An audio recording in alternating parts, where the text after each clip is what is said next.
Cool. So, hi everyone. Welcome to another BYOB event. Please say hi in the chat so we know you can hear us. Say hi, tell us where you're from. We have a really special guest today, Bessie. Bessie has been a friend of mine for how long? We know each other, like almost a decade, right? It's been a Forever, while. yeah. Forever. So, hi everyone. Welcome from Paris, Barbara. Hello, guys. Bessie, would you mind introducing yourself a little bit first so everyone knows who you are? Sure. Thank you so much, Arnold, for inviting me. I've got a feeling that anything new that Arnold wanted to try, he was like, "Oh, let's get Bessie to come and try it." But joke aside, it's really nice to see Arnold again, and also being back with the team at Qumin. So, hi everybody. I'm Bessie Lee, currently founder and CEO of Withinlink. Withinlink is a China-based marketing technology startup, investor and incubator. And before I set up Withinlink, I was a WPP China CEO. My whole career was very simple. I was with WPP altogether 27 years, and then my own business. So it's a very short CV. But altogether 30 years, all about marketing. But the first 27 was with the art side of the marketing. And now it's more of the science side of the marketing. So hopefully, very soon we'll be able to sort of start building the balance between the art and the science in marketing. So that's me. Wow, awesome. Thank you, Bessie. It's such a humble introduction. But maybe I would love to hear, actually, sorry, before we get on, I just want to say hi to a few people. Alberto, good to see you. Miriam, good to see some friends here. Hi, guys. Tell us where you're from in the chat. We're always really interested, right? Because we try to have a global event, and the beauty of lockdown is that we're able to get so many people together in the same room without being in the same room. So I see already people, we have a poll, see? This is awesome. I love this platform. A lot of us are from Europe. I can see that. Australia, Debbie, hi, welcome from Australia. Oh my God, what time is it over there? It must be like 11 p.m. or something. Deborah, it's late. Thank you for being with us. Berlin, Miriam, I know where you are. Marco, you're in London, you're not in Germany. Luxembourg, awesome. Jonas, thank you. Italy, Italy, Albert. Awesome. 8 p.m. in Melbourne, that's not too bad. I thought it was later than that. So everyone, thank you again for coming. Make sure you keep talking, keep asking questions. Think of this as more of a live stream than a webinar. We really hate the old formats of webinar where people are talking to you for like an hour and you're sitting there not talking back. So keep talking to us, keep talking to each other, ask questions, and we promise we'll try to get to many questions as possible. Before we start, check out, there should be a link popping up now. We have a lot more China events coming. It will probably be once a month, and we always explore a different topic with someone that we can learn from, that I'm personally looking forward to learning from Bessie today. And in the future, we'll have people from different fields that we can all learn from as well. So click on the link, sign up the newsletter so you don't miss out any future events. Bessie, so I would love to hear, and I think everyone has one of these, right? Regardless of where you're from. I would love to hear your China story, and it can be anything. It can be something personal, something anecdotal, something professional. I know you obviously knew Martin Sorrell for a long time as well. Maybe something. No, I'm kidding. let's keep this focus about China. So yeah, I would love to hear your China story, Bessie, if you have one for us. Sure. My latest China story is all about quarantine. So from last year to this year, I've quarantined about 6 times already. So it's all about quarantine, and it's also all about how tightly controlled China was about tracking and monitoring the virus and people's whereabouts. And I think that's why you can see that the pandemic was pretty much well under control by the government. But other than quarantine, my China story. My parents actually from mainland. My dad is from Shandong, it's a province in the north, and my mom is from Guangdong, which is in the south. And because of what happened in 1949, both of them fled to Taiwan, and they met in Taiwan, got married. So for me, to go back to China to work starting 2002. I was relocated to Shanghai in 2002. It's a bit of a strange feeling. It's almost like you're coming back to sort of look for your roots because of my parents' family tie with China. So it's a very interesting root searching experience for me, and I think that's why the longer I stay here, of course, the more I feel like I'm at home, kind of feeling. And also the longer I've been to China, I feel that the less I know about China because it's so big, and it's also constantly changing. But that's also the exciting part of this market. So that's my China story, really. And I can't believe I didn't know this, that your parents were originally from mainland and then moved to Taiwan. This is why we have these conversations, right? We get to know each other even more after such a long time in front of everyone else. So thank you for sharing. So guys, everyone in the audience, we are going to, also apologies earlier, I should have muted my mic, but I'll remember now. I actually have a button here to mute it. It's really convenient. So we just want everyone to get used to the platform a little bit. So we're gonna have a few polls, and we always have these polls to get to know the audience a bit better, get to know you guys a bit better, so we know when we're talking, we can add either more or less context on the background of China based on our answers, and also the topics that we're exploring today. So first of all, have you heard of Labor Day? The poll should be coming up now. Just two options, yes or no. I'm guessing most of you have. Wow, 100%. Okay, so that's great. Someone hasn't heard of Labor Day. We'll go through it. We'll go through it. Awesome. That's great. Great to hear. Cool. Keep voting, guys. Keep voting. Oh, there we go. See, I want to also shout out to Louisa, Emily. You know, these guys are so great. They're like behind the scenes production on the event is incredible. Every time I say something, magically things just pop up. Like this guide to Labor Day for the 3 people that haven't heard of it. Check it out, click on it, and anyone else who has heard of it, maybe you learn something else as well. And then we have another poll. If you are from China or living in China, how do you normally spend Labor Day? Poll should be coming up now. So a couple of options: traveling, spend time with family, relaxing at home, eat, or just don't celebrate at all. I'm guessing eat can also happen with the other 3 options as well.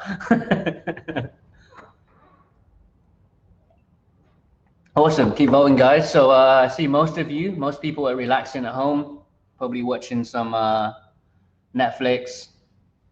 Oh, I guess in China it will be different. It will be like iQIYI or something, right? Yeah. Cool. All right. Thank you so much, guys. Again, you can check out the link about Labor Day if you're interested. You can check it out afterwards. And then just a few generic polls we try to normally always do. So again, to add a bit more context. Warren, hi. Shout out to the BYOB team. Thank you, Warren. Next poll, where is everyone tuning in from? So I see there's a lot of people from Europe from earlier. Oh, we've already had that poll, sorry. Have you been to China, yes or no? Again, just to understand a bit more about your understanding of China, so we can talk with more context. Barbara, hello, yeah. Oh, so I'm based in London, in Camden right now, and missing China very much. And Bessie is in Shanghai, in China. Mm-hmm. So most of you have been to China. That's awesome. Just a couple that haven't been. Almost 80% have been to China. It's great. It's really good to have an audience that is well versed in China. And then we have the final poll. Oh, sorry. Have you done businesses in China? I guess all of those people who have been to China, it'll be good to know your business understanding of China. Hi, Jovo from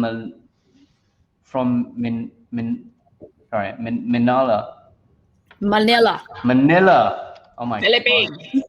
Of course. Nice. Awesome. Someone else from Asia. I'm so happy to see you. Welcome. Wow. Okay, so most of you have done business in China as well. That's awesome. And then the final question is probably the most relevant to this specific stream. Has your target audience ever been Chinese women? Would love to see that. Wow, a lot again. This is great. Maybe in the future, yes, a lot of yes. Fantastic. Okay. Well, you guys have come to the right stream. So we're going to get started. And the agenda today is that with you guys, with everyone in the audience, we're going to discuss China's she economy. And I can't think of a better person to discuss with than Bessie, who has not only been in advertising and marketing for so long, at the highest, absolute highest level, but also now tech incubator, again, in the marketing, advertising tech space. And also we want to kind of really talk about the growing conversation around female empowerment in China, how this has been shifting over the last couple of years, and shifting so rapidly, right? Which is really awesome to see, much faster than the West. And finally, we're going to show you also a documentary about our mini documentary, rather, about she economy and women in China. You can watch the trailer. We're going to play the trailer now, right, guys? We'll play the trailer now, and you can check out the full video on the link later. How have TV shows and films contributed to the debate? We will draw the curtain on all this and more, and explore which brands have gone the extra mile to win the hearts of 685 million Chinese women. Wow, that was a great teaser. So guys, if you want to check out the full video, it's 8 minutes, and then there should be a link popping up now. There we go. Yes, check out this video later. Bookmark it, but make sure you come back to the stream so you don't miss out any of our live questions and live thoughts. So before we start, I just want to give you guys some background information and maybe a few facts. Hi, Kylie. Welcome to the stream. Where are you from? Tell us.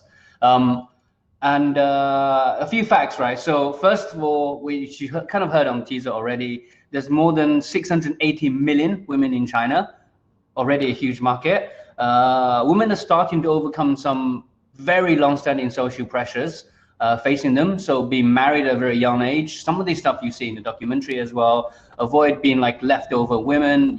There's a lot of campaigns in the past several years about this. Pressures from friends and relatives, should be a link popping up now. And then the one-child policy has also had a really unique impact on Chinese women that none of the rest of the country in the world has seen before. So more resource and increased confidence forming higher tier cities, which is happening now. This is awesome. Preference for male children and gender imbalance, unfortunately, because of the one-child policy, especially in rural areas. And also a report from Tmall earlier this year highlighted how women have promoted a new wave of consumption due to increased confidence. So we have a link to that popping up right now as well. You can check out Tmall's She Power report. 80% of Tmall's top brands in 2020 will focus on female consumer needs and shows a buying power. It also shows that young women in China are challenging traditional stereotypes. I think this is, again, more prevalent in China than anywhere else.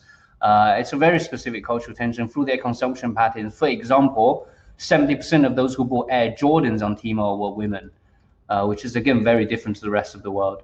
So let's move on. I think we've heard enough from me. I feel like I've been talking forever. So I would love to hear from you, Bessie. So maybe from your experience, Bessie, working in China with Chinese consumers, how have female consumers changed over the last few decades? Mm-hmm. Well, I was relocated to Shanghai 2002, so 19 years ago. So if I just look at the per capita GDP numbers in this country, in 1978, I think that's when the country was first opened up to the world. The GDP per capita back then was $156 US. Okay. And the year that I was relocated to Shanghai, which is 2002, the per capita GDP was US dollar 1,149. Now, 19 years later, I don't have the figure for this year, but for last year, the forecast or estimated per capita GDP was 10,839. So if we just look at how the people's sort of income, if that's an indicator of how life and quality of living has improved. I mean, I think that just told a compelling story. And then, like Chairman Mao said, women actually held up half of the sky. So that economy growth in this country, women play a very important role, contributing to that. You can say that economic miracle, if you like. And I have come across this a report by Accenture released in February 2 years ago, 2019. 97% of the urban women in China have income, meaning they work, so therefore they have professional income. 68% of the urban female, they own a property. 15% of the female use mobile phone longer than 5 hours a day. The guys' percentage is 12%. So women are on mobile phone a lot more and a lot longer. 58% of the women shop on mobile, much higher than guys.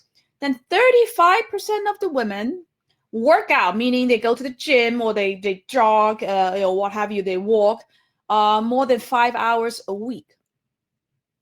So these are just some information to let you know that I think women have come a long way in China. And also because of what happened in the recent history of the Chinese culture, I think there's a lot less gender equality. They're still there.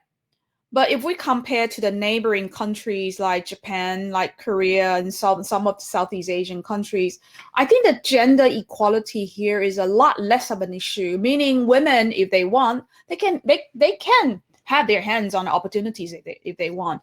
So, I mean, the 19 years I've been here, not only the women that I have come across in Shanghai and the first-tier cities that have grown so much. When I say grown so much, they have built their wealth, but personally they have advanced so much. But you also have seen women from the lower tier cities that they also, constantly looking for opportunity to, if you like, outgrow their mother's generation, and they wanted to become a very different modern Chinese woman. So that's what I have seen and very happily witnessed that whole process. Thank you, Bessie. So some of those stats were really surprising, right? Like time spent on technology. I wouldn't think, you would think like guys always like love technology, and it's so interesting. Also going to the gym and working out as well. Do you think also, I guess on the back of that question as well, do you think also the representation in China specifically in media, mainstream media, in marketing, advertising has also increased over the last couple of years as well? And we know like Sisters Who Make Waves gained 45 billion views, that hashtag, which is incredible. 45 billion views on the hashtag. Like we're so desensitized by big numbers in China, but even this is still surprising, right? Yeah, I think that TV program, other than a mega hit on the media, I think that the success of that program also told you a very interesting story, message about this young generation of women. Because I think in the last, I guess, 10 years, you're very used to seeing very beautiful young women, with makeup and all that. It's all young in their early 20s. But this program that you specifically talked about, it's not about young women. They're in their 30s, and I think a couple of them are even in their like late 30s or early 40s. So these are the women. They came out. They're not there to show how innocent they were or how beautiful, but they're there to, I think, demonstrate their assertiveness and confidence. I think it's that confidence in them that was just so grabbing among the young, especially with female viewers, and that's why a program like that it gave such a hit. I think it surprised a lot of people, because I remember that program before the first season came out. The production team, of course, came out and trying to look for sponsor. And I remember some advertisers were like, "What? 30s? Women in their 30s and 40s? No, I don't think that program is gonna go down. A success. No, I'm gonna pass." But this program just surprised so many people and so many brands. It's amazing you said that as well at the start earlier, and I really agree with you. I was kind of getting the goosebumps a little bit when you're saying that. It's like, I think the way that women in China, the way, especially when you look at this poster, right? You guys can all see in the bottom right hand of your corner. It's kind of not like a, they're not trying to be like the power equivalent of males, where they're very beautiful, but they still have a very like powerful strength in their beauty, and I really appreciate that. I think that's very unique to China as well. So thank you for explaining that to us. I think we're going to actually, we have loads of questions from the audience. Are you up for answering a few questions, Bessie? Yeah, sure. I'm just saying this. How does being only children make women different to other EU and Asian markets? If I can just pick up on that. Yes, please. So imagine if you're, we have the one-child policies ever since like the 80s. When you can only have one child, and when women are still pregnant with their only child, the gynecologists are not allowed to tell the parents the gender of the baby, because a part of the Chinese very ancient culture was, a preference over boys, right? So the country didn't want people to think, it's a girl, so I don't want this baby. I want to give it another try. So they're not allowed to know the gender of the babies. So most of the babies were born, the parents only knew the gender of the baby when they saw the baby being delivered. So when you have the only child in that family, that whole family, including grandparents from both sides, will pull every resource they can to help make sure that this baby grow up having a much happier life and having better education, more resource than their parents and their grandparents' generation. So it doesn't really matter whether you're a boy or a girl. So I think girls being born into a Chinese family probably have a much better start compared to their counterparts, especially in the Eastern Asian countries and some of the I think EU and also Asian markets. So they were told when they were little, or ever since they were little, dream big, and if you want, you can do it, and we are all behind you. So you grew up being told that if you try hard enough, you can get it. That confidence, that assertiveness is what parents have trying very hard to, I guess, injected in that little girl when they were, sort of being brought up. So I think that made Chinese women different.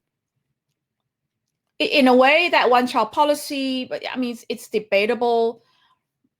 But somehow, the side effect of that policy, if you can argue, is to give the little girls that opportunity that their counterparts in other countries may not have.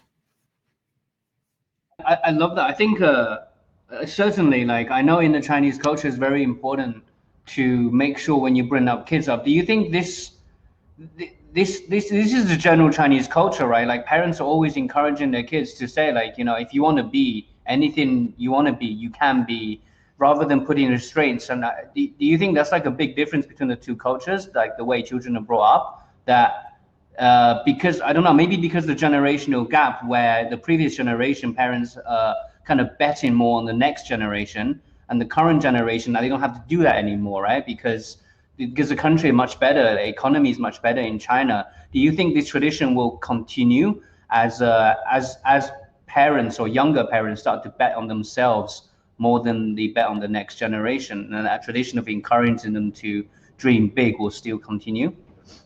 I think part of it will continue. Part of it may not continue. The reason I said that was, if you look at young generation that are born in the, say, late 80s and early 90s, their parents are probably born in the 60s or 70s. I think that's when China was still sort of recovering or going through some turbulence and still recovering from some turbulence. So their parents probably will never had the kind of exposure and the resource that their generation grew up having, right? And let alone the grandparents' generation. Now, so those people who were born in the late 80s and early 90s, they are now parents of young children as well. But what I'm seeing was, interestingly, because this generation of parents, in terms of financial income, is even better than their parents. So not only they're able to give their younger ones much better sort of financial support, but because these parents, they have seen so much. When I say seen so much, I mean internationally. So they've been exposed to the Western culture, and then they grew up being a Chinese. So they're able to tell the younger ones, hopefully, the best of both worlds. So, I mean, you will see young Chinese parents started traveling around the world with the younger children, right? So I think that telling the kids that, you know, if you try hard enough, you are going to make it, and then we're going to give you all the resources. That hasn't changed, at least hasn't changed so far. But I can also see the younger parents started also thinking for themselves that once the kids grown up and then empty nester, they need to also find time and also save for their own future once they become an empty nesters, to start investing in themselves. That's something that their parents haven't done. And that's something new with this generation of young parents. Because I was being selfish, I really wanted to see what your thoughts are on that question. So thank you so much. Well, let's take a few more questions, if you don't mind, from the audience. There's a really interesting question from Fei Yang. But does this show also set, the show referring to Sisters Who Make Waves, also set a wrong social expectation for women in their 30s, 40s, 50s? Why should they still be so beautiful, skinny in the 20s? Ordinary Chinese women don't usually have the energy to maintain their body shape and appearance like that. What do you think of this, Bessie? Well, if you remember the fitness or the workout figures that I have just quoted, we actually have a lot of women coming out and going into the gym to work out.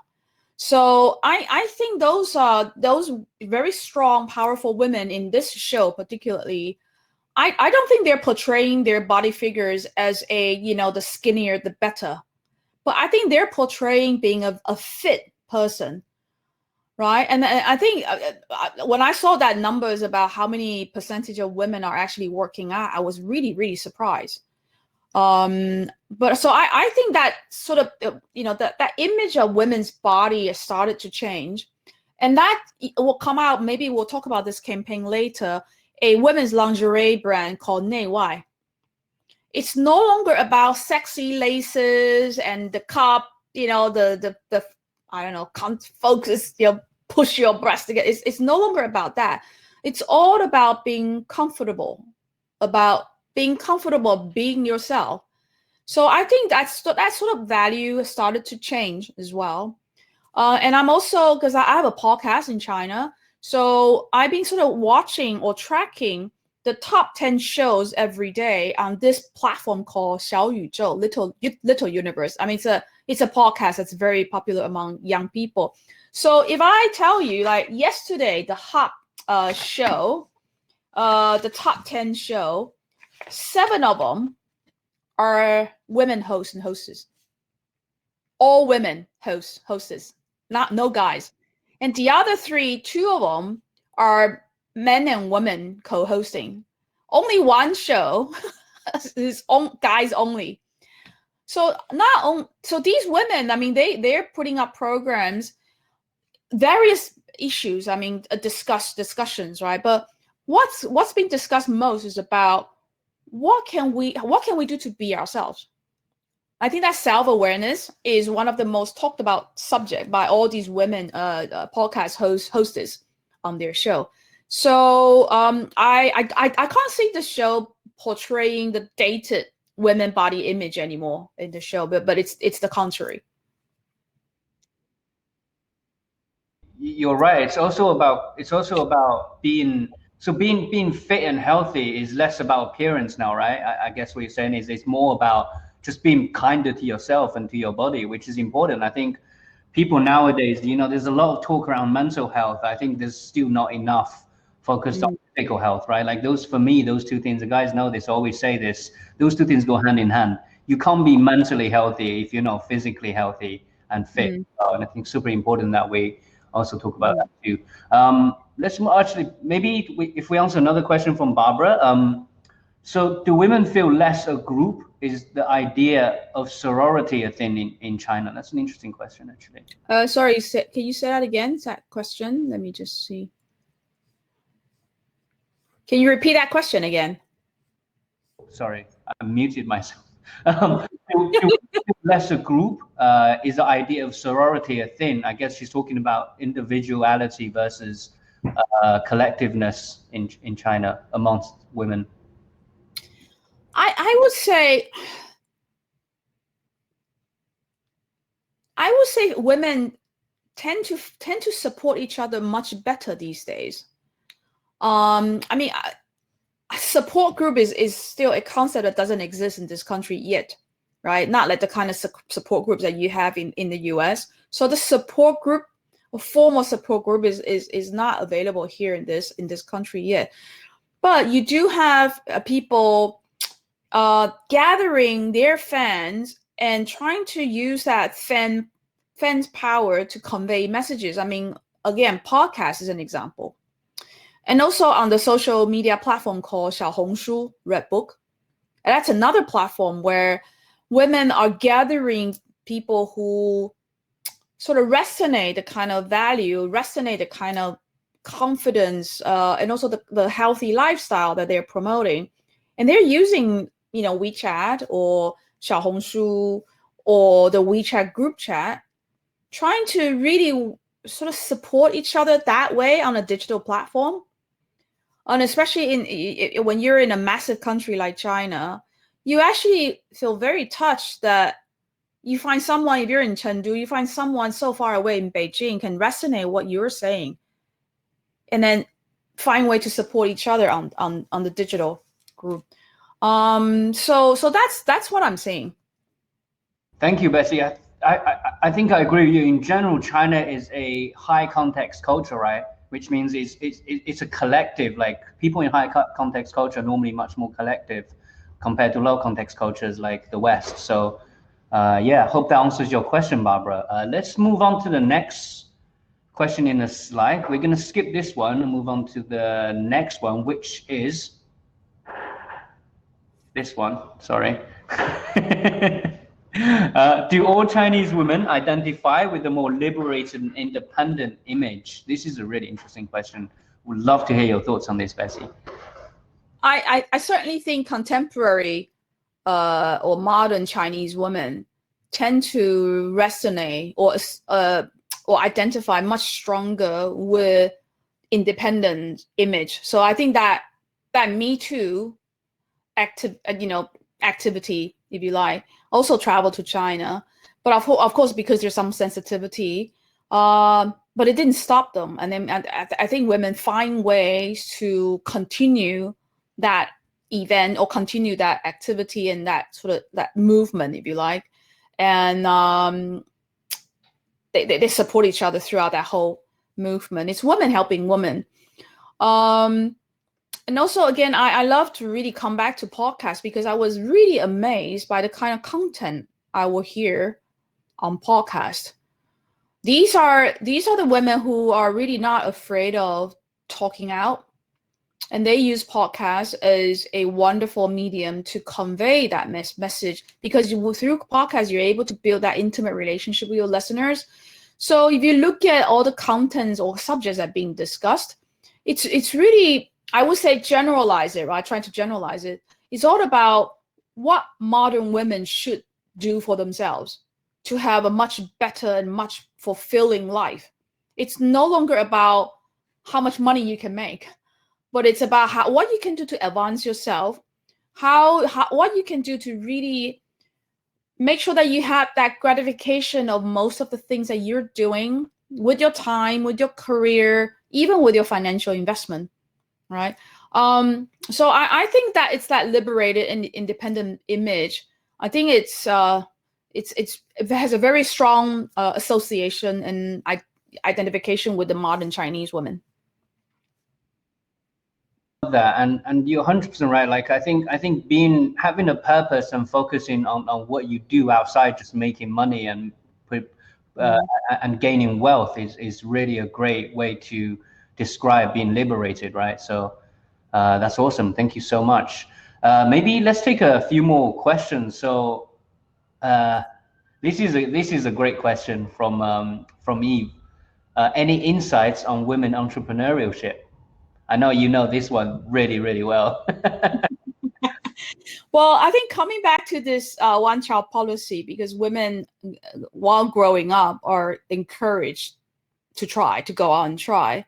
And also, even for a generation who were born in the sort of late 80s, early 90s, when the country only just sort of recovered from a lot of turbulence, they're encouraged to go out and try. So you'll be seeing women. It's not just first tier or second tier city. It's women everywhere were trying. You must have heard about the term migrant workers, right? There are a lot of them were women. I mean, there are a lot of sad stories. I mean, because they want better life and better income for their family and also for their children. And because they couldn't get a good enough income job at their hometown, they were willing to just pack up their stuff, left their hometown, come to Beijing or Shanghai or more developed cities and work here, whether being a waitress or a manicure, pedicure, beautician, or being a lived-in home maid to people who can afford to hire them. I mean, me being a mother, right? Leaving your child is a very, very difficult thing to do. But they made that decision because they know, yes, it is heartbreaking to leave your children or child behind. But they know that they have to do this because that purpose of giving the child a brighter future outweighs that separation they have to suffer. And that's how determined these women are about, this is what I need to do. And I need to do this in order to deliver for my family. Actually, because you probably don't know this actually, Bessie. Again, we're learning more and more about each other. But I moved here when I was 9 years old in the UK, and my mum actually, pretty much after I was born, shout out to my mum, she's awesome, she's my hero. But she left me with my grandparents when I was very, very young. And when I was growing up, when I was a kid, I never really understood why she did that. Like, how could a mother, just you were saying, right? Like, how could a mother leave their son?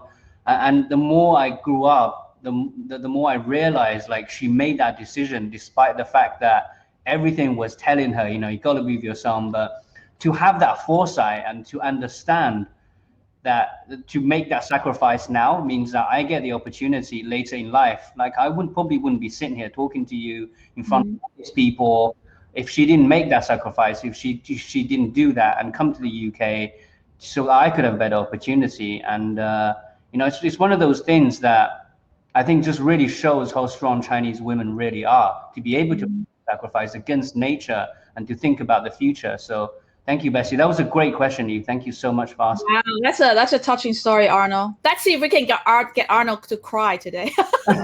It's not hard. It's really not hard. Okay. Let's move on to the next question before I get too emotional. I'm already getting goosebumps. Maybe we can talk a little bit about how brands. Wait, sorry, one sec. Let's move on to the next question. The next question is really interesting because we were talking about the campaigns earlier, and now we can talk specifically about them. You can see here the Nobody is Nobody campaign. That's an absolutely fantastic campaign. Love that tagline. So which campaign, Bessie, have stood out to you over the last year and why, please?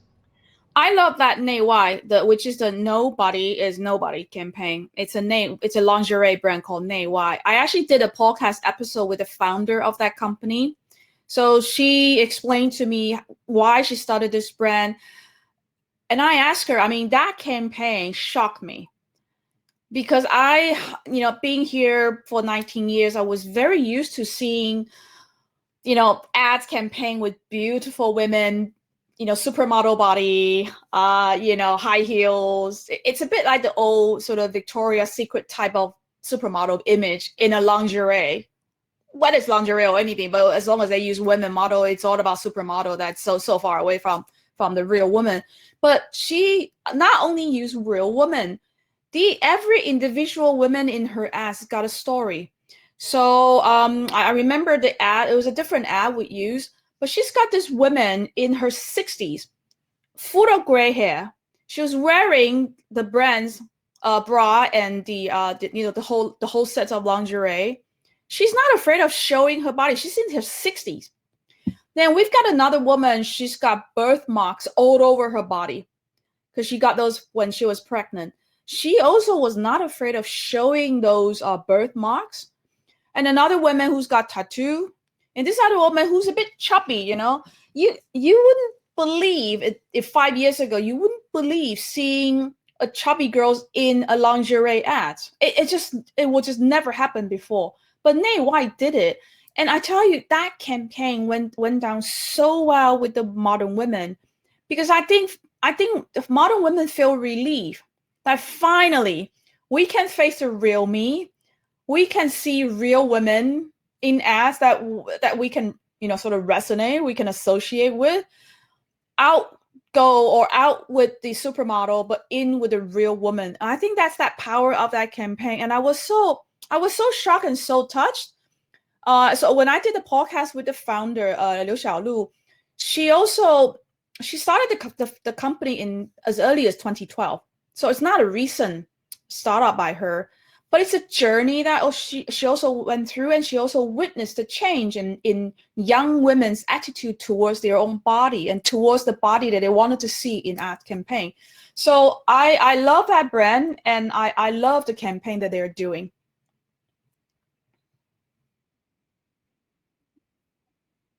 Mandarin. It is in Chinese, yes. I was going to say, you should plug your podcast here. Maybe you can talk a little bit more about it, so people who can understand Chinese will go check it out. Why don't you tell us where we can find it? I'm actually thinking about handpick some of the episodes, translate that podcast transcript into English, and then maybe write up a small book so we can do small book publishing, because I think there's so many wonderful brand or marketing stories happening on the ground that wasn't picked up by any Western press, because they're not like big political issues or economic issues, right? But these are all very exciting brands or marketing. They're happening, and I think they're very relevant to you, Arnold, your company, also the clients that you're a partner with. Please, that would be awesome. Please do that. We would love to amplify it. We'll put it on DAO, we'll put it on everything. But yeah, that would be really awesome. I think our audience as well really want to see that. So I hope you can do it, Bessie. We would love to see it. I think a lot of hold on a sec. Can you guys hear me okay, by the way? Yeah, I can. Yeah? Okay, cool. Awesome. I think a lot of these issues also is helped by more representation in mainstream media, and just kind of like putting role models in front of people so they know what's possible and what can be done and what they can achieve. So what do you think of the Mercedes campaign recently? Mercedes, they've been running it for quite a while, right? Since 2017, where they put influential women to share their story of success, to inspire people. You can check out the link, guys, right now. But what do you think campaigns like? Do you think it's also important as well to have as well, kind of showing like real women, kind of like I guess regular body image as well, because of the people who are ultra successful, so they can be inspired as well. Well, I'm telling you, I'm probably not a target by Mercedes, so I wasn't hit by that campaign. You're already one of the successful women. Why? But because you guys sent me the outline of this program, so I went and checked out the campaign. I think it's beautifully done. But I have to say that having, I guess, successful women sharing successful story, you can see that in many places, in China as well. I mean, you've got women leadership conferences everywhere. You've got, successful women like Yang Lan interviewing another successful woman on her show, and you've got quite a lot of similar format. So I think it's great that Mercedes is doing that. But I would really like to see brands, because of the power they have and because of the brand assets they have built, maybe they can dig a little bit deeper. And the reason why I love the Nay campaign is because it's not about it's that real me is something that's really inner self that I think they're trying to promote and trying to bring out among most women. It's not just about the beautiful side of your success story. You know, when you talk about your success story, you obviously talk about really positive image, which I think is great. But it would be fantastic if we can also encourage women to come out and talk about their failure. But they learn, they internalize the learning from those failure, and then from the failure, they have a success. I think that from failure, but you failed quickly, you stood up, and you move on, and then eventually you're successful. I think that whole journey probably will resonate a lot stronger with a lot of the women. I mean, I failed several times in my career.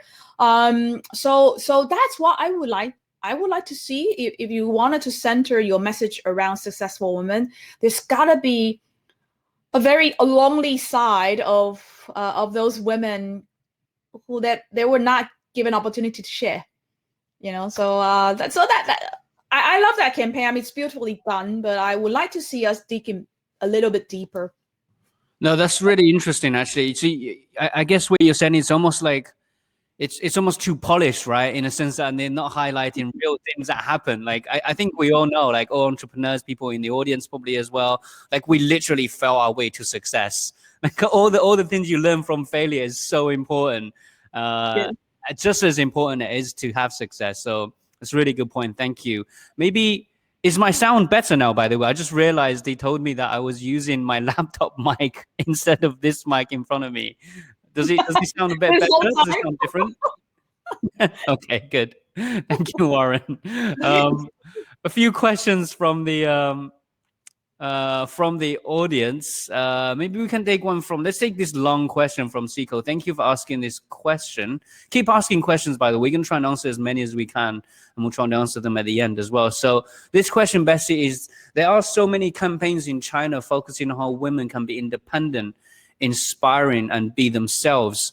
How a campaign can stand out from these and other unique perspectives frame. I think you actually answered it partly already with what you said earlier, but is there anything to add, maybe? I just think, first of all, there, like Arnold said in the very beginning, we have more than 600 million women in this country. That means 680 million stories. There are so many wonderful stories, heartbreaking stories, moving stories that you can dig deeper. And then any of those stories will probably have millions of other women who can resonate so strongly. Like, you know, Arnold's mom's story. You can ask any, so if you come to Shanghai, you can ask any of the women who are in their, say, 30s or 40s who are not from Shanghai. You ask them why they're in Shanghai. I bet you can get a lot of heartbreaking story. So what I guess I'm trying to say is dig deeper. Dig deeper.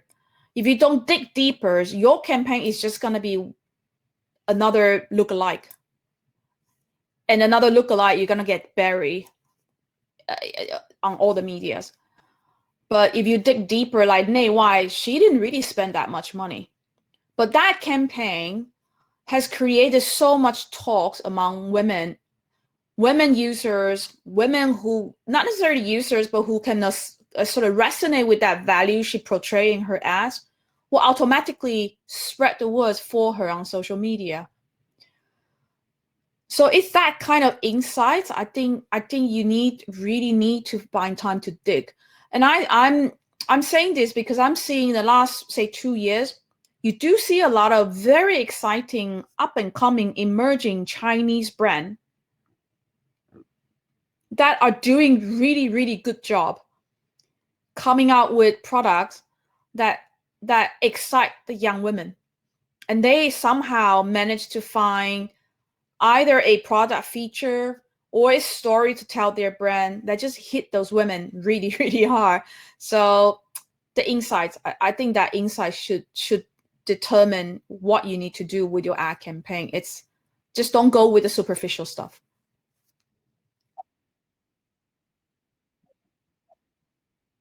On desk research, right? And it's difficult to find these human stories and those real cultural tensions when you're just doing desk research. So it's important to have people in China that can help you, that can talk to real people and find out what those things are. So thank you, Bessie.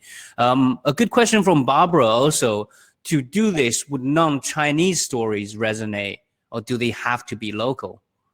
No, non-Chinese is fine. I mean, Elon Musk's mom's autobiography sold so well in China. And she also, I'm sure her team has got her to do this. She also opened up her account on Redbook, and I think on Weibo as well. And she actually would do the content herself. She will come out and talk to Chinese women. It's that personal touch so she's very well loved in this country. And of course, because of Elon Musk, but people are like even more interested or curious about what her mom is like. What have you done to have a son like Elon Musk, you know? So no, it doesn't have to be Chinese or local. But again, you got to find, you know, the part of that story. Why is that story so touching and so unique that a Chinese woman would be like, oh my God, we really, really love it. I mean, Greta Thunberg, is that her name? The young lady who turned 18 last year, the climate warrior. Her story also was really, really well received in this part of the world. No, so sorry, a short answer is no, it doesn't have to be local, but you gotta find. That was perfect. We're getting so many questions, and there's no better compliment to the insights that you're providing and the bombs you're dropping. So thank you so much, Bessie. We're gonna take one more question and we'll move on, because we just want to try and answer as many questions from the audience as possible. So this is a really good question, actually, from Vatsala. Is that how I pronounce your name? Sorry if I'm butchering your name. 58% of women shop online. So what would be the best entry strategy for a female-centric premium brand, or brand that has a female user base in China? There are so many, very popular platforms among Chinese women. You don't have to always start with Alibaba's e-commerce platform. I think Alibaba is going to kill me because they have been promoting themselves. I would say the path to purchase. Most of the young women will go to Redbook or Little Redbook, 小红书, to find the latest product story, product introduction, personal experience shared by other users. And also because of the way the 小红书 or Redbook sort of monitor how the content is being posted, they wouldn't allow you to insert any transaction-related QR code or website link and all that. So most of the sharing is genuine, authentic product usage or just personal experience sharing. So quite a lot of the young Chinese women will go to Little Redbook. That's where they first start looking proactively for products or services. And then from there, then they sort of spread out. Some of them will go to Alibaba just to sort of verify, is this brand a legitimate international brand or a legitimate brand? And what is their retail pricing? So they use Alibaba's e-commerce platform, sort of the verification platform, but they don't necessarily shop there. Then they probably go on to Pinduoduo, which is a social e-commerce website, or not website, sorry, it's an app. They will go on to Pinduoduo and see whether that brand and that particular product is also available on Pinduoduo, because Pinduoduo is all about, it's a social commerce, but it's all about group purchase. You can group purchase with another stranger. It doesn't have to be your friend, right? So they will try to find sort of the value for money deal on Pinduoduo. And 小红书, the Redbook, also have their own e-commerce feature. But they don't necessarily carry as many sort of SKU and inventory as much as the bigger platform. So start with Little Redbook, but But don't buy influencers like you buy media buy. That's not gonna work. I know a lot of brands, they will go to, I don't know whether you guys use the term NCN, multi-channel network. It's like an influencer agent. So they will go to an agent and say, oh, I want to book 100 and 200 or 200 influencer. I'm going to give them my brand material for them to use in their account. Now, a lot of these influencers, their relationship with you is transactional relationship. Meaning you pay them, they done one post and that's it. Relationships finished. They're not loyal to your brand. They have no resonation with your brand, and they probably never used your brand before. They're only doing that because you paid them, right? So that campaign, and then for the user, they're like, everywhere you go, you see a lot of influencers, whether they're big or small, they're all talking about this brand. The users know this is an ad campaign. They're gonna discount what they're seeing. So instead of going to a massive, like a media buy kind of approach using influencers, you should go spend some time looking through all these social media, find influencers that you believe that the style she or he does her post, or the kind of message that he or she been promoting on her account resonate with your brand core belief. Then you work with this handpick, maybe just only 20 of them, but you work with this handpicked influencers on a much deeper level, a deeper relationship. So when you do that, first of all, they understand your brand, they agree with your brand core value. They're going to use their style, their way to convey that message to their fans and their followers, and they eventually are going to help you sell. That's my view and my recommendation for brands who wanted to come to China. If you just only first arrive in China, yes, you need to get all the e-commerce shop open, because to the Chinese consumer, when I buy, I want to make sure I can buy anywhere. So that convenience is important. But the path to purchase, you need to do a lot of homework and find where is the best place to start. It's definitely not to start with Alibaba's e-commerce platform, because you will be buried by, I don't know what, 20 million stores, and you have to spend a lot of money advertising your shop. But you will find out in the end, you'll realize that a lot of the users don't necessarily convert that transaction on Alibaba's platform.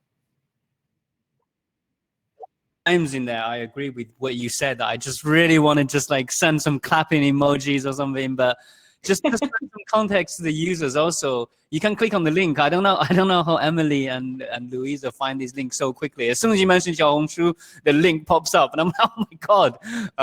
It's 88%, more than 88.37% of users, to be precise, on Xiaohongshu are female users. That's incredible. Like, I don't know any platform that's like that. So if you're into China, definitely Xiaohongshu.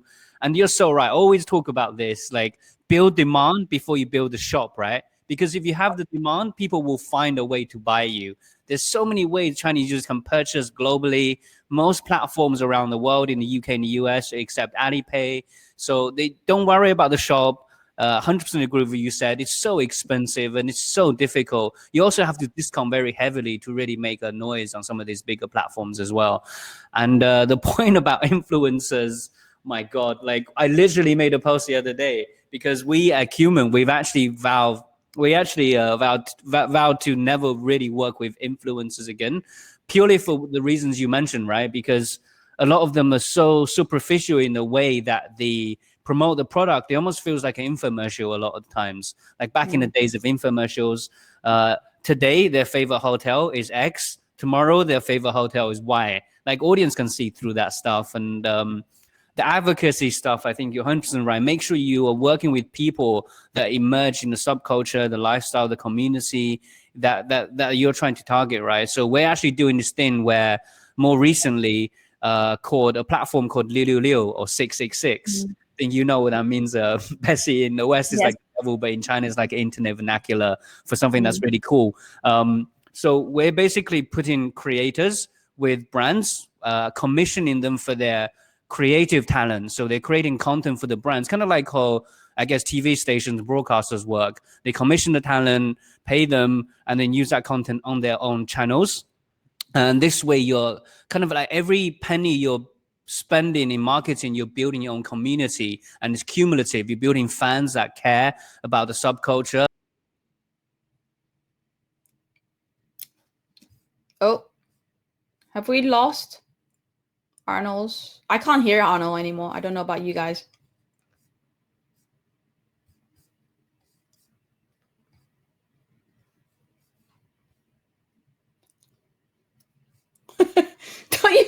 Don't use 666 in Australia. It means wait. I think did Louisa mute me because I was talking too much? I see. No, but anyway, I was done. I'll take the hint. But yeah, anyway, so the creator platform is more about building your audience rather than borrowing reach from influencers, which is what you said, and I agree with 100%. Like, not only are you borrowing reach, you're also paying them to build their own followers every time you do that as well. So do it yourself, and build your own communities. And also about this market, if I can just insert a little reminder. I know a lot of brands look at Chinese, wow, 1.4 billion people. Wouldn't that be nice if one of them, every single one of them, buy a product of mine, every year? First of all, you're not going to get that. Okay, no brand has done that. Even Coca-Cola, Pepsi-Cola, these big brands, McDonald's, they haven't done that yet, right? So yes, 1.4 billion is a big number, but you're never going to get that. But just because of that sheer size of that population, any niche in this market is already a very big market or market potential for your brand. I love to use this example, right? We have more dogs and cats combined than the total population in the UK. We have cats, dogs combined, we have 92 million cats and dogs versus your 66 million population. Not more, but like way more. So try to find that niche and farm that niche, and it's going to reward you with the surprise that you never expected. And we also had this sort of new marketing approach. It's called private domain management. I think it translated into what you call the customer's lifetime value management. And what you need to do is to really, every transactions or every engagement you do with your customers, you need to make sure that that data is being collected, and therefore you can manage that data. You can understand your consumer much better, and therefore in the future, push message or push product that are relevant to them.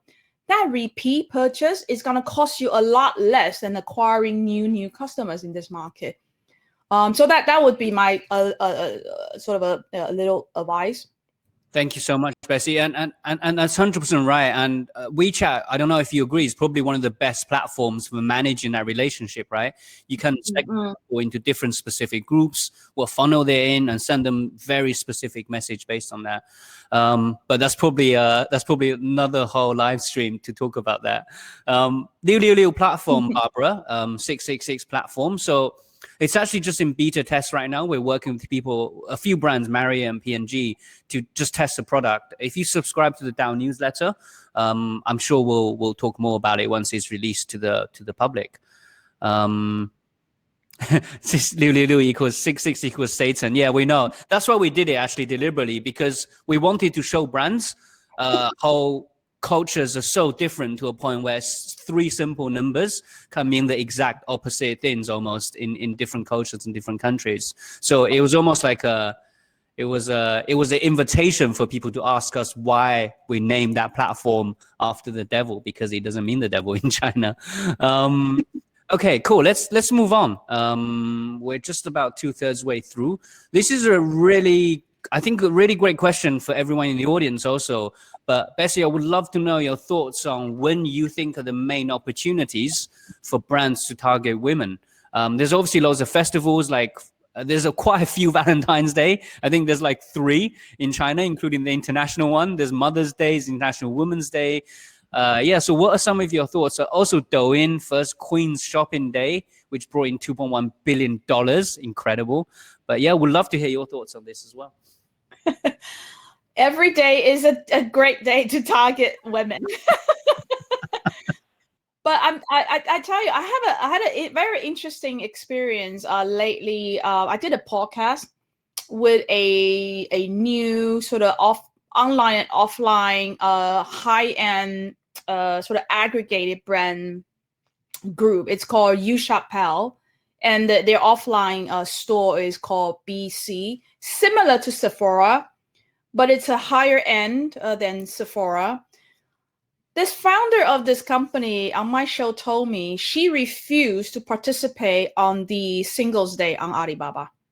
She refused because she knows that once she participate the Singles Days, that means massive discount. Once you discount, your customers are expecting you discount the whole time. It's very difficult to recover, right? So if you ask me when, yes, women or consumers here are spoiled because every day is holiday. Every day is something to celebrate. Every platform is trying to come up with their own day. So it's literally every month. We've got January, February. January is New Year. February is Valentine's Day. March is Women's Day. April is Tom Sweeping and Children's Day. May is Mother's Day. June is I think it's Father's Day. Yeah. And then July, August, these are summer holiday. Wow, young people, you should buy. September, back to school holiday, back to school preparation day, and also Teachers Day. October, you got October Day holiday. November, Double 11. December, Christmas. It's every month. So what do you do if you participate in those? You're going to be discounting every single month. If that's what you want to do with your brand, go right ahead, because you've got customers waiting to really enjoy that discount. But I think I started to see more and more brands really walking away from all these super discount day, because it's not really doing brand any good, or it really doesn't do the brand any justice. If your brands are really, really good and you have that we call 刚需, meaning you have that must-have need among your consumer. So for instance, we actually have a big population of sensitive or allergy population. Maybe kids are allergic to a chemical in shampoo or dishwasher and all that. So for mothers who care, who wanted to buy the right products for the allergic family members, they have to buy whether there's discount or not. But you got to tell your story right. So I can see all these, super holiday every month, putting off some of the customers. Started 2 years ago. I started seeing on social media people saying, "I am not going to buy anything on Singles Day, okay, because I'm just so tired of the discount." And also, most of the platforms in Alibaba, the leading, right? They make discounts so complicated. You got to buy 400 in order to enjoy 40, but then you got to buy several additional stuff. It's just so confusing. So the consumers are like, that's it. I'm walking away from Singles Day. I am not going to buy. So just be very careful with the super discount. Find that story, tell that story right. You don't need a discount to lure the consumer.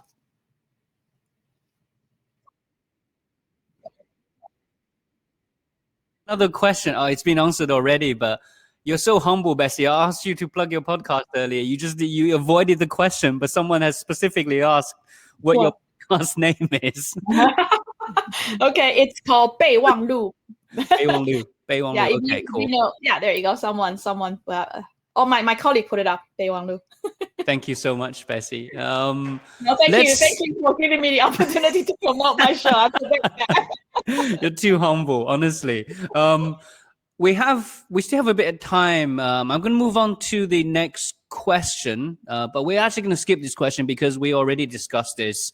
Xiaohongshu is basically the answer. 88% female users is ridiculous. But also, Tmall and Taobao e-commerce, apparently more than 70% e-commerce users are also female. So, but again, like as Bessie mentioned earlier, I would really focus on building demand over the shop first.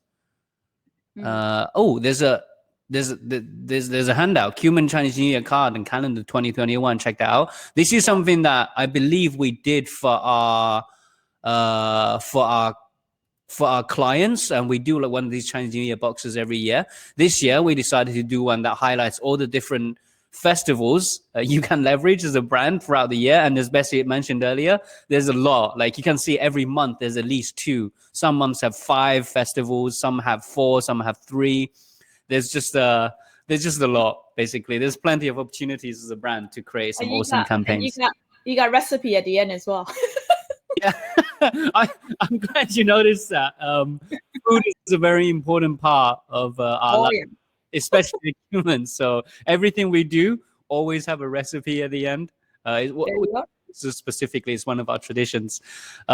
Next question. We'll come back to all the audience questions soon. I see we have loads to answer, so keep asking them. We'll come back to them soon. But the next one is also really interesting. What should brands, Bessie, do you think, what should brands keep in mind when targeting female consumers? I think you answered a lot of these earlier when we were discussing, but maybe like just a quick recap on some of the things we said earlier for our audience. But if I can just share with you another research that done by Withinlink, VIP, and also iResearch recently. This is the China middle class women consumption trend. Right, so I think this is highly relevant to all those guys who are on the brand side or providing service to brands. So these are the 5 trends. The first are women or middle class women are brand and price sensitive, but it doesn't mean it's low price all the time. It's that value for money that I think this trend meant. Second trend, information and consumption channel are very fragmented. So you got to be ready to have a mix of channel reaching out to these customers or consumers. Third trend, rising self-awareness, and women are more confident, right? So don't try to come to Chinese women with very dated women or female image portrait in your campaign, in your ads. Get a little bit more insights about what trigger or what moves these women. Number 4 trend, class and lifestyle upgrade. So you will see that I think the per capita GDP numbers I quoted early on in the show, women are earning more money. So financially, they're becoming more and more independent these days. And some of you probably have been tracking the Chinese birth rate. So just like every other country, we have a declining birth rate. I mean, last year there was a much bigger nosedive because of COVID, I think. So when women are or young people are choosing to have less kids, but their earning still increasing every year, that means they will be spending more money on themselves if they chose not to have any kids, on themselves or helping their parents improve their quality of life. So the class and the lifestyle upgrade is the 4th trend. The number 5 trend, investment in advancing themselves. These are what the middle class women want to do. So it's not all about shopping. I think that's a very superficial angle of trying to please Chinese women, or the way that you look at Chinese women. It's not always buy. They want to advance themselves through education, through fitness and workout, and through travel. They want to see the world. So those are the 5 trends that found among the Chinese middle class women done by this research together by VIP and iResearch. I think if you don't have any other information, start with those 5 trends. Could be a good place to start. Thank you so much, Bessie. And should we, before we go to the last question, should we go to some of the audience questions from earlier so we can try and get through to as many of them as possible? Oh, this is an interesting one. Hold on. Let me I'm just going all the way back. From Shane. Hi, Shane. Speaking of WeChat, this is early when we were talking about WeChat. Do you have an ebook or a blog on how to use it effectively for this kind of communication you just mentioned? So I guess when we were talking about CIM, Shane, you should check out Walk the Chat. I think, Bessie, you know that blog as well, right? It's a really great blog that talks about WeChat specifically. Probably the best one I can think of in English. I don't know if you know any more, Bessie? I think you should talk to Arnold and his team. They know WeChat really, really well. Not only they know the platform so well, they've actually, because their expertise of WeChat has been spotted even by WeChat themselves. So WeChat has come to Arnold and said, hey, do you think you can do promotion for my platform? So just go to Arnold. I'm sure he can. Too kind, Bessie, honestly. He didn't pay me to say this, so. No, we genuinely don't. We should, though. I didn't see anyone asking questions about the lower tier city. I wanted to point you to the lower tier city potential, right? Because I think if you're a foreign brand you're trying to come to China, I think a very common first arrival or port of arrival will be the first tier cities like Beijing, Shanghai, and Guangzhou. But just remember, these cities are very saturated with a lot of brands and a lot of experiences of all kinds. But it's the lower tier cities, women, they are really hunger for better brands in order to have a better life and advance themselves. And you might think that lower tier cities, women income are not as great as the first tier city. That may be true, but you're looking at total income. You're not looking at disposable income, because the women in lower or young people in lower tier cities, they're probably still living at with their parents at home, right? So they don't have to pay rental. And their parents probably bought them a car already, or they don't have to travel very long way to work in the lower tier city. So they can just probably ride a bike to work and spend very little on transportation and no money having to spend on rental. So that means that disposable income is probably, if not more, but about the same as their counterpart in Shanghai and Beijing. So the lower tier city actually presents a lot of potential to a lot of brands.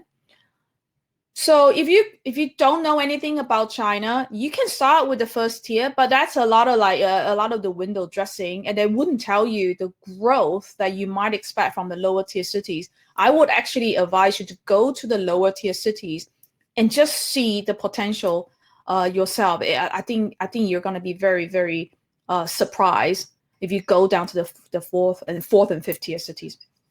Yeah, that's so true. And I think people also don't realize, right, Bessie, like how many people there are actually in those lower tier cities. When we say lower tier, even in tier 3 cities, we're still talking population of like 1, 2, 3 million plus, right? They're not like small cities like the ones in the West. And also like you said, they often get ignored by the bigger brands. So if you come in and you do a hyper local campaign focusing on like those city culture and things that people really care about that are specific to them, it could really resonate because they get ignored. And when they do get the attention, I think it resonates much better as well. So yeah, if I can just quote some GDP data for you. So we're just looking at tier 1, 2, 3, 4, and 5, right? And we have about 337 administrative cities for these 5 tiers together. Tier 1 and tier 2 combined represent about 51.6% of the total GDP, but tier 3, 4, and 5 together is 48%. So like what you said, Arnold, it's not small. The population is the 3 tiers combined are more than the tier 1 and tier 2. And these lower tier cities, thanks to the central government's investment on infrastructure, they are all infrastructure ready. What does that mean? That means the railway in China, we have 146,000 kilometers travel to pretty much all corners in China. So railway is there. Telecom is ready. For those of you who have visited China before, you probably experience that wherever you go, you've got very strong mobile signal. That's because as of last year in China, 4G, satellite sites or station, sorry, we have 5.7 million sites. That's why we've got signal everywhere.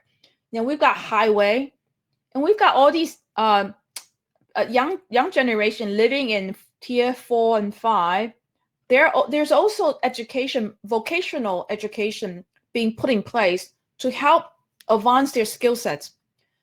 So infrastructure is ready, talent skill sets has improved, their income has improved. So I think there is a lot of potential in these lower tier cities that might surprise you. Bessie, agree 100% and appreciate you sharing that as well. We have a few more interesting questions coming up. This one from Mimi, thank you for asking. I'm a super fan of Beiwang Lu podcast. Thank you, Bessie, for great content. And Arnold, how about your China WTF podcast? Oh, okay.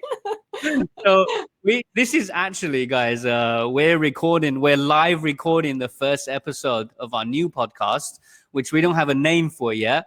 But we're changing the name slightly, and you guys are basically participating in the live recording of our new podcast. So, thank you, Bessie, for being our very first guest. Bessie, you were our last guest on the previous podcast and our first guest on this podcast. So we're so honored. Thank you so much. Thank you so much for always giving me the opportunity. Seiko, we have a question about PDD. I love the platforms. It's really interesting. Let's explore this one a little bit. Bessie just mentioned PDD earlier. It's a great group buying platform, but there are so many cheap and fake products selling on this platform as well. Premium brands are so concerned about going on PDD that it might affect their brand image. This is a very good point. But the transactions might be very good. So should brands deploy on PDD or no? First of all, there are fake products on every platform. You think Tmall doesn't have fake products?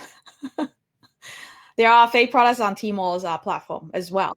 There's that recent thing about VIP shop having a fake Gucci belt, right? Like even that platform has fake products. Yeah. So I think if you guys are probably tracking the figures as well.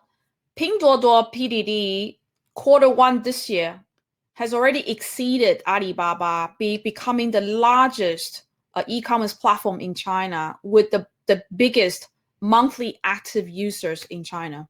So Alibaba is no longer the biggest. So Pinduoduo is the biggest. I know a lot of brands were still concerned because Pinduoduo seem to equal low price.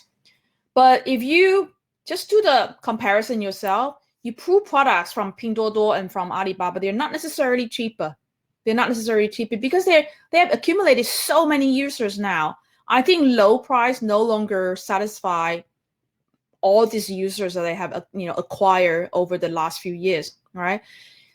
So I think it's time that brand to really spend time to trying to understand why people are so hooked by this platform. And of course, with this platform, they're very generous offering subsidies to their customers. So you're actually buying genuine branded products, they're not fake goods. But the platforms are subsidizing the consumers' purchase. So consumers are actually buying authentic product with a lot less out of their own pocket. This is, of course, it's debatable, right? But this is one of the approach that Pinduoduo has been adopting in the last year or so, encouraging people to come and buy. So I think it's about time that you really have a deep dive into Pinduoduo, trying to understand what make the users so hooked with the platform, and then find a way. You don't have to really cut your price.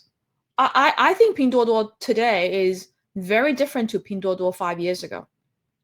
Yeah, I would definitely agree with that. I think they're moving away from the kind of like fake reputation that they're having. A lot of what they're doing now is empowering farm to table, right? So like empowering farmers in the rural areas to stream directly and sell their products without going through like the supermarkets, traditional retail routes, which is actually very detrimental to producers. So I think what Pinduoduo is doing is really awesome. You guys should definitely check them out, as you said.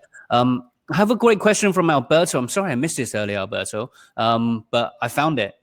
So Alberto's question is that I lived for long enough in both Taiwan and China. Oh, wow, you lived in Taiwan as well. Cool. And I realized that Chinese women have self-esteem that are covering leading roles in business, that have great self-esteem and are covering leading roles in business.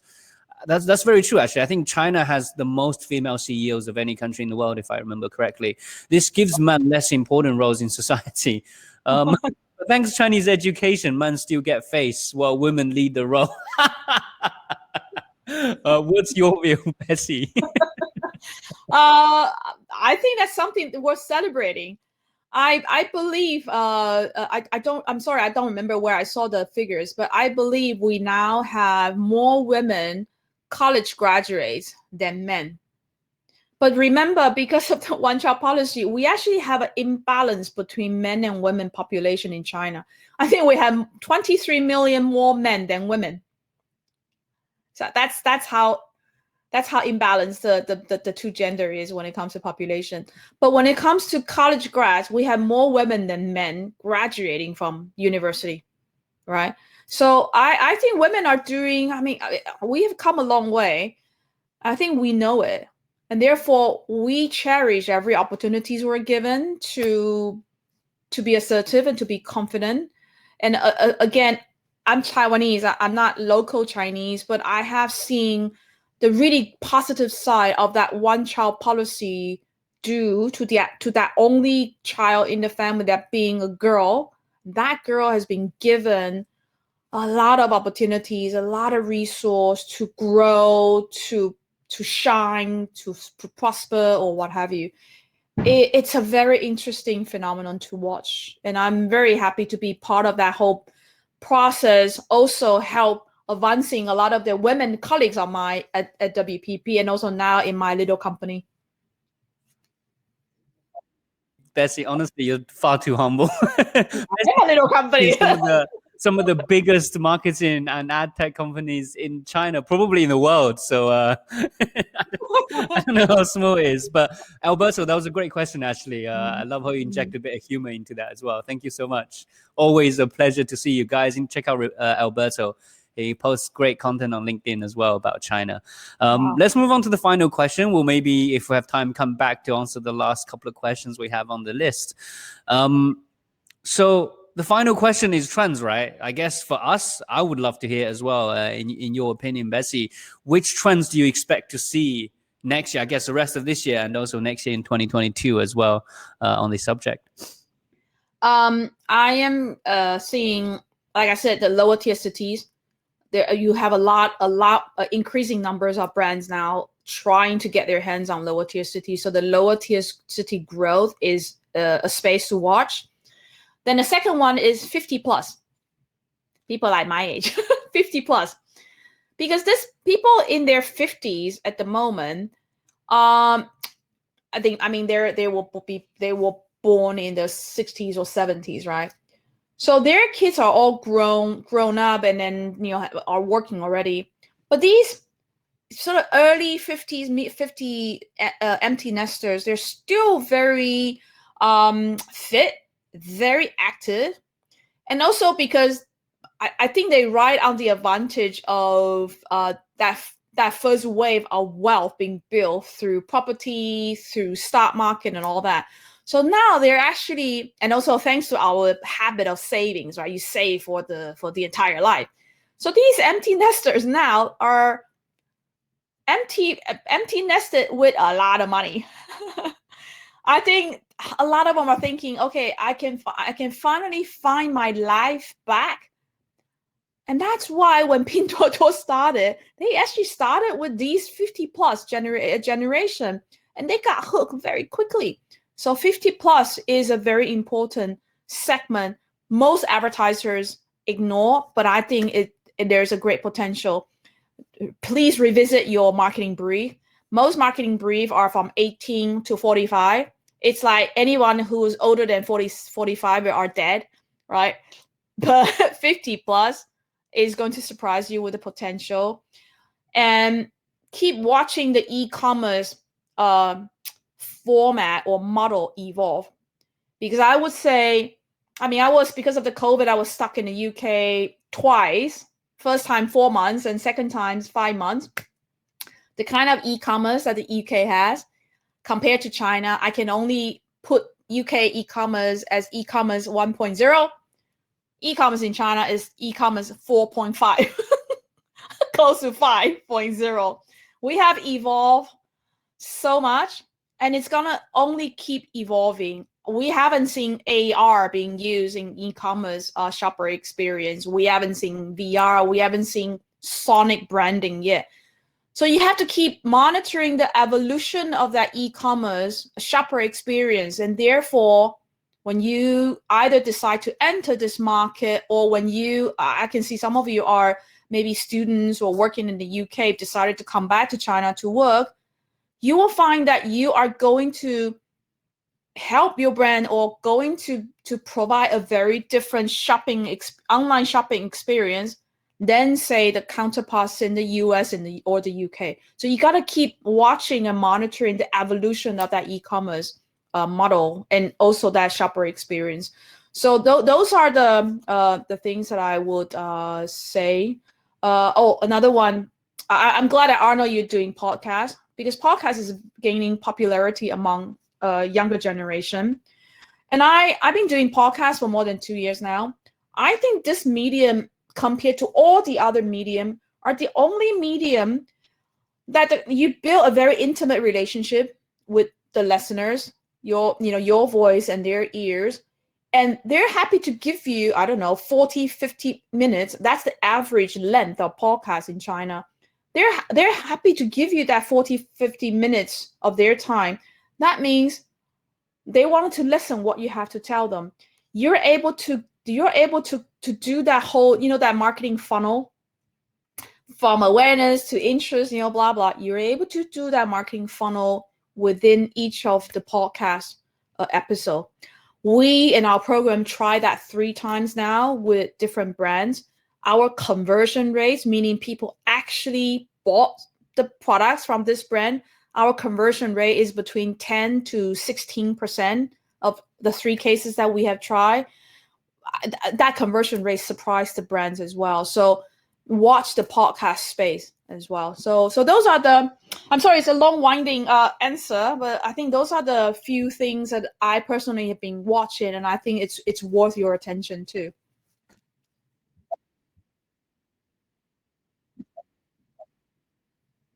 As well, I think definitely audio you mentioned, but I've always been super bullish about video, and every time I get an opportunity to talk to people, I always say, even with YouTube, Bilibili, TikTok, Douyin, Kuaishou, Xigua, whatever, right? Video is already massive, but I honestly think we're still a tip of the iceberg. Like for me, because of bandwidth improvements, video is a new image and audio, as I said, is a new copy, right? Like it's just much more intimate way of connecting with people, whether you're a brand, whether you are a personal content creator. It's just so much better. And you compare the volume of videos and audio content on the internet in general, globally, especially in China, against image and text, the imbalance is still massive. It's still huge. Short video popularity, again, thank you so much, guys, for being so quick on the trigger with these links. But yeah, watch out for video. I think it's going to be massive in the next couple of years as well. Let's maybe finish up with a few more questions from the audience. Some really good questions.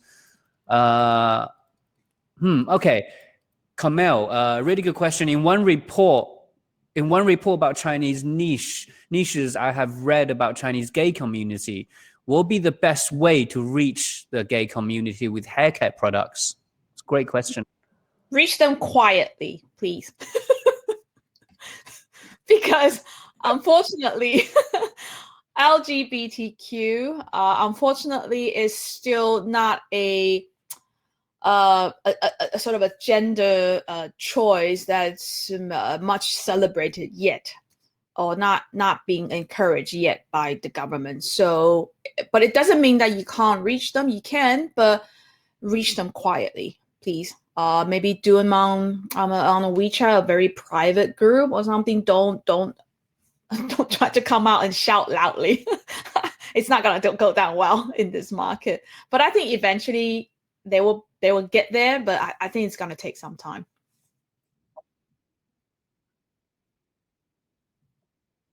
Movement could be the next trend in China, given I guess initially when the Me Too, I think China was like Me Too, when that first came out, it wasn't encouraged by the government either, right? There was a lot of like, I think, reticent, but then it eventually got accepted into the wider society. Do you think that'll happen with LGBT as well?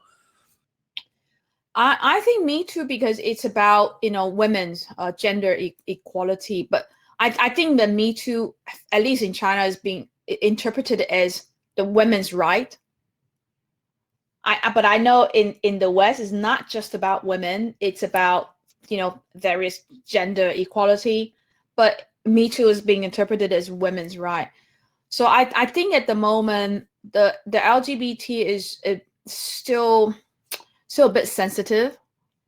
So I personally don't know how long it's gonna take, because the way that the country is structured and also is run, you really do need people in the central government to first of all accept the fact that you have this trend in the society, you have the societal movement, and therefore we should really accept it. We should give it the right name. We should really support it. So it really depends on the people sitting in those seats recognizing this this trend, if you like. I don't know, maybe the next generation of leaders might have a much better chances. Yeah, so that's my observation. But it doesn't mean that you can't reach them, but reach them quietly. Thank you so much. Probably Xiaohongshu is another good platform for that, right? I guess. Yes, but you gotta design your message carefully. Yeah, I agree. I think Xiaohongshu's ad actually did it quite well for their Chinese New Year ad. They did. I think the slogan was like "All love is love" or something, and they had very, very, very subtle hint to the LGBT community with like, I think like a couple of guys dining together on Chinese New Year or something. So that's like I think a smart way of getting that message across. Yeah, and also Budweiser did a very smart product design. This was 3 years ago already. It's also, they wanted to celebrate LGBT, but they couldn't come out and say it. So what they've done was on their beer can, they have beer on the can. They have like, a portrait of men, women, different two sex, right? So their campaign where they have two bottle or two cans, it's different gender facing each other, but they have a lot of campaign that's got same gender of cans facing each other. That's their subtle way of sending the message across. And I think people in the LGBT community pick them up. I think that subtleness, if you know how to do, that's the way to do it. And be even more creative. So yeah, challenge accepted. Yan, thank you so much. You're too kind. First time I attend this event. Now I'm your fan, Arnold and Bessie. Very impressive. Thank you so much. You. Always welcome back anytime. Ask questions, hang out with us. Fei Yang, some really interesting insights as well about Kamel's question. Just for everyone in the audience who's not looking at the chat, Bilibili may be more open to LGBTQ group. There's a lot of LGBTQ creators on Bilibili, so thank you, Fei Yang. Just to wrap up, I guess this is a good point to wrap up. So first of all, thank you so much, Bessie. Really appreciate you, all the insights, all the knowledge bomb you've dropped. It's been absolutely amazing. Every time I talk to you, I learn so much. So thank you so much for being here. I learn enough from the young people as well, like yourself, and also our fans. Thank you. You're far too humble. If you guys also want to, if you want to have attend more of these interviews, more of these things, please check out DAO Insights, subscribe to the newsletter. We'll probably do one of these every month, but we want them to be really curated. And we certainly want to record all of the next season's podcast with you guys in the audience and with your questions, almost having you curate our content and curate our podcasts. Sign up to the newsletter. We also did a really amazing interview to learn more about Bessie, please check out this interview. The link will pop up now with recently on Dow Insights as well about marketing to Chinese women. So there's a lot of information in there that you can read in your own time. Emily's linked in the chat now. You can click on that. Make sure you check it out. I guess just to wrap up, I just want to thank Bessie again, thank Louisa, thank Emily, those guys. I honestly don't know how you guys are so fast on the trigger. Every time we mention a keyword, boom, there's a link to the follow-up article. I don't know how you guys do it. So thank you so much. Guys, please click on the emoji button, send some hearts to everyone, to yourselves for asking the questions, to Bessie for coming, to Louisa, to Emily, to everyone in the background. Nadia also made an amazing video. Thank you, Helen, also for helping us to organize this and put this together. All the question askers, you guys are awesome. I love recording this. I love doing this. It's my favorite part of the month. So thank you, everyone, and hope to see you at the next one. Yeah, thank you. Thank you for having me, Arnold, and thank you all for staying to the last minute. Thank you. Very nice meeting you online. Bye, guys. Thank you, Bessie. Bye, everyone. Bye.